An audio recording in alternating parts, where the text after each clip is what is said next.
Hi friends, అందరికీ good morning. అందరూ ఎలా ఉన్నారు? Welcome back to one more mini blog అండి.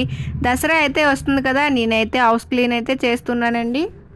రోజు ఇలా అయిపోతుందండి, క్లీన్ చేస్తానని రోజు అయితే గడిచిపోతుంది, కానీ క్లీనింగ్ అయితే చేయట్లేదు. ఈరోజు ఎలా అయినా కంపల్సరీ క్లీన్ చేయాలని మొత్తం అయితే ఫస్ట్ హాల్లో అయితే మొత్తం సామాన్ తీసేసి క్లీన్ చేసేసుకుంటున్నాను.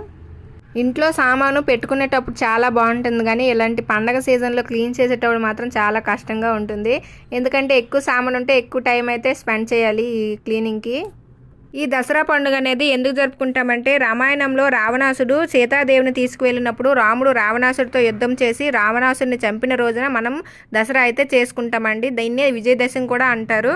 అలాగే పూర్వం మహిషాసుడు అనే రాక్షసుడు దేవతల్ని మానవుల్ని హింసిస్తుంటే దేవతలందరూ కలిసి శివుని దగ్గరికి వెళ్ళి విన్నపించుకోగానే అతనికి ఒక వరం ఉందని తెలుసుకుని మగవాళ్ళు ఎవరు కూడా చంపలేరని దేవతలందరూ కలిసి దుర్గాదేవిని అయితే సృష్టిస్తారండి. ఆ దుర్గాదేవి మహిషాసుడితో 9 రోజులు యుద్ధం అయితే చేస్తుంది. మహిషాసుడిని 9 రోజులు యుద్ధం చేసి చంపేస్తుంది. దీన్నే మనం దేవి నవరాత్రులుగా కూడా చేసుకుంటామండి.